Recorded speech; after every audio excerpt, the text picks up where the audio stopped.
بسم اللہ الرحمن الرحیم۔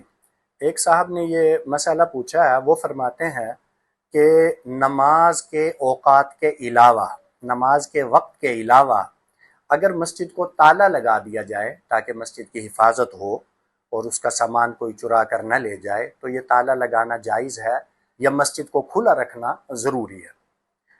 تو اس کا جواب حاضر خدمت ہے کہ دیکھیں، سب سے پہلے تو ہم سب مسلمان ہیں، ہماری یہ ذمہ داری ہے، ہمارے یہ ذمہ ضروری ہے کہ ہم مسجدوں کو آباد کریں، اور مسجدیں 24 گھنٹے آباد ہونی چاہیے۔ اس میں قرآن پاک پڑھنے پڑھانے کی ترتیب ہو، اس میں لوگوں کو ترجمہ قرآن کریم سکھانے کی ترتیب ہو، اس میں لوگوں کی دینی رہنمائی، شرعی رہنمائی، سماجی رہنمائی، اس کی جو ہے وہ ترتیبات قائم ہوں تاکہ مسجد ہر وقت آباد ہو۔ جب وہ ہر وقت آباد ہوگی تو تالا لگانے کی ضرورت ہی نہیں ہے، بلکہ مسجد کے سامان کی خود بخود حفاظت ہوتی رہے گی۔ تو سب سے پہلے تو ہمارا فوکس اسی بات پہ ہونا چاہیے کہ ہم مسجدوں کو 24 گھنٹے آباد رکھیں، تلاوت سے، ذکر سے، تعلیم سے، لوگوں کی خدمت سے، واعظ و نصیحت سے، تبلیغ سے ہم مسجدوں کو آباد رکھیں۔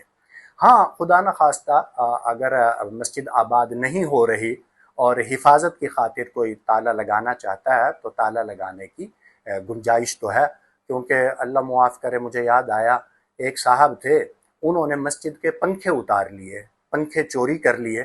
تو کسی نے پوچھا کہ بھئی یہ تو کسی کے بھی گھر سے بھی اگر کوئی پنکھے اتارے تو ظاہر ہے وہ بھی بہت بڑا جرم ہے، اور مسجد سے پنکھے اتارنا تو ظاہر ہے یہ تو بہت بڑا جرم ہے۔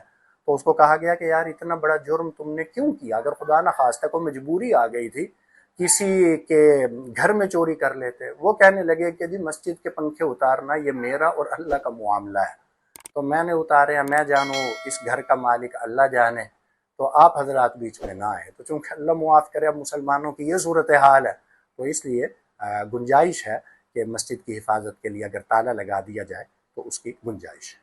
فتویٰ ملاحظہ ہو، فتوے کے اندر جو ہے وہ حوالہ جات موجود ہیں، درر الحکام کا حوالہ موجود ہے، اور اسی طرح فتاوی شامی کا حوالہ فتوے کے اندر موجود ہے۔ فتویٰ ملاحظہ فرمائیں۔ السلام علیکم۔